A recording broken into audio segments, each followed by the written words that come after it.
Almost all modern songs have structures that your listeners will expect and recognize. Now, you probably know a lot of these: the intro, verse, chorus, pre-chorus, bridge, outros, etc.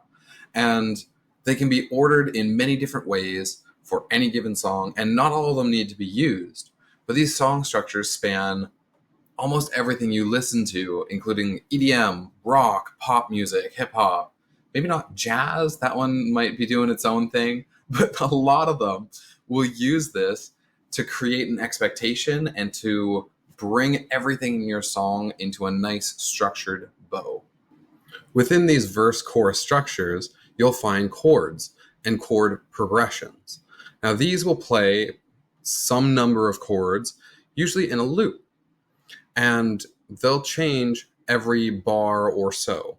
Now, if you're wondering what a musical bar is, we can take a look at that in Reaper. A bar is like a subdivision of your time that more closely matches your musical pulse or your musical rhythm. So here we have 4 separate chords switching at each different bar, lasting somewhere about the time of 2 seconds here.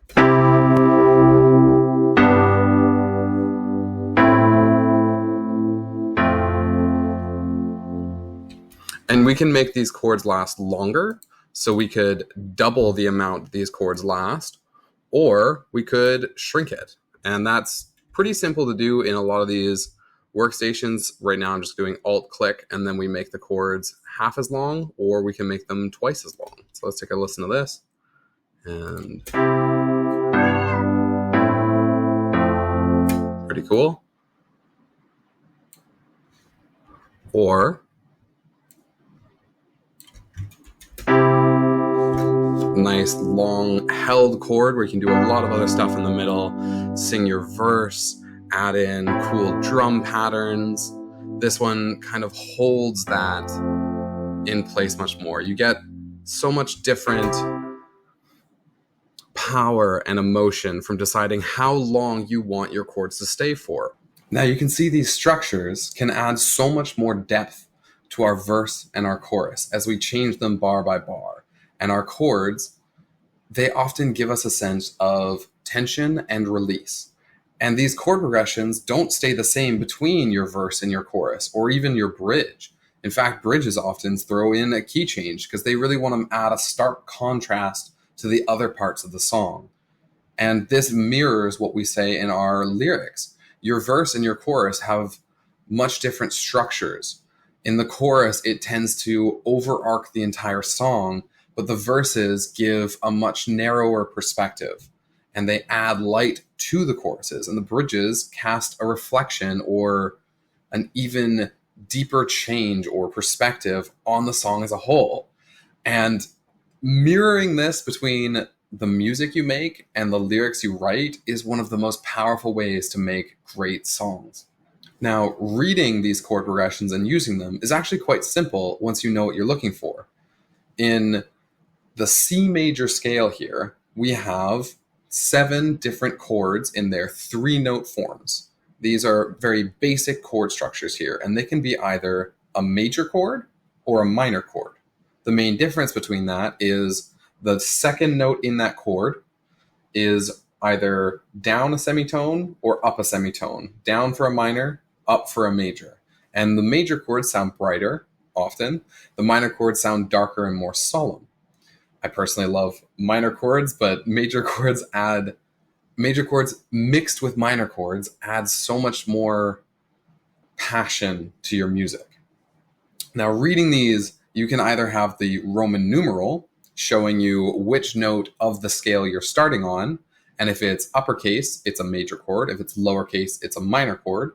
If it has that little degree symbol, we'll get to that in a second, but it's a diminished chord. And you can also have the regular note letter followed by an M if it's a minor chord, or just the note by itself, or the letter by itself if it's a major chord.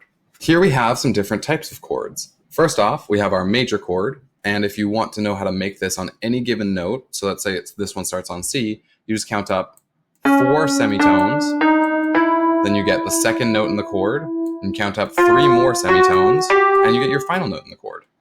And that's your major chord structure there. Always the same for every major chord. Then we have a minor chord. Now, the difference here is that second note in the scale, we've dropped it down by one semitone.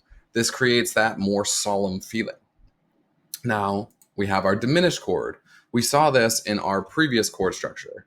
Every single key has one diminished chord naturally that shows up. And this is your main point of tension in your song or in your piece. Because of this little interval here, which is called the tritone or the devil's chord, quite funnily enough, because it's got a very harsh, angry sound. But this is so important to creating that tension because we then resolve it in this next chord here, where that tritone goes outward into this G and B.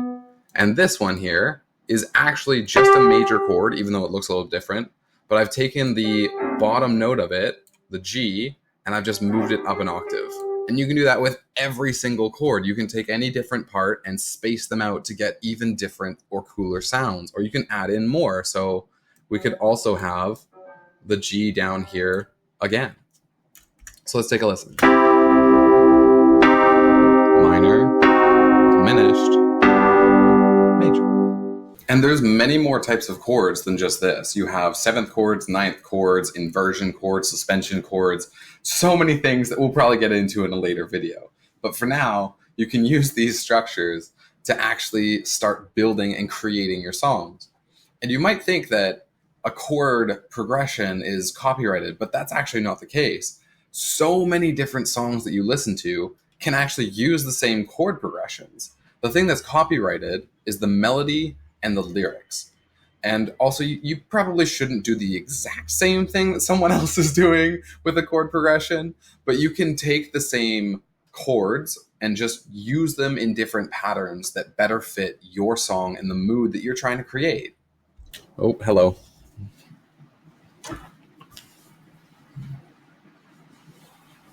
So now let's take a look at some chord progressions from songs Under the Bridge and Someone Like You by Red Hot Chili Peppers and Adele. You probably recognize these songs, and they're both actually using the same chord structures, but they actually have slightly different keys, and the ways they use them are different as well.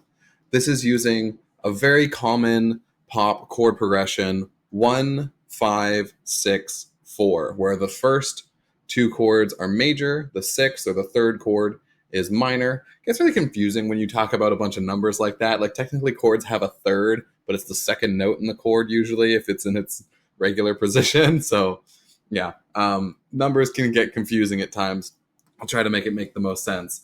So it's major chord, minor chord, major chord, and that's the 1, 5, 6, 4. So let's actually look at it now. This is Under the Bridge.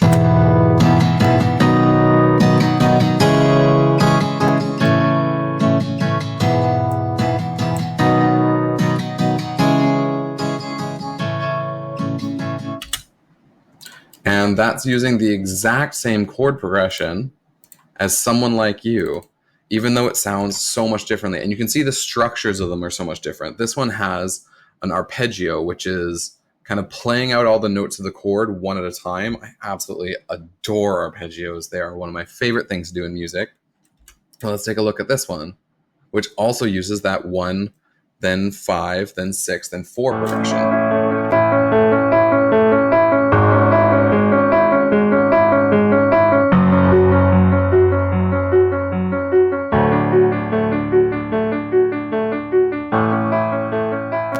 Loops back.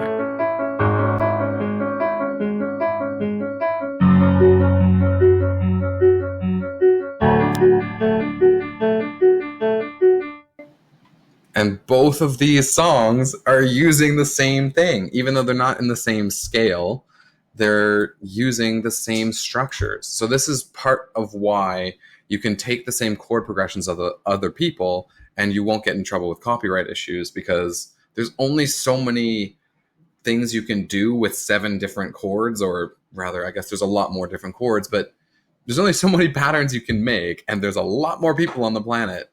So taking ideas from chord progressions that you love and songs that you really enjoy, and then using them to create your unique songs is one of the best things to do.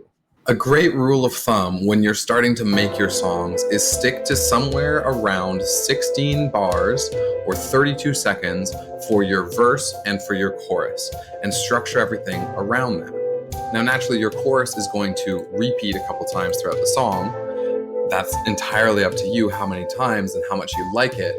But keeping this kind of structure of every 16 bars you get a major change in the song will give you a lot more depth and a lot more of an easy time making it, because it's very easy to get lost in the weeds making fun progressions and making fun stuff, and then all of a sudden your song is 10 minutes long.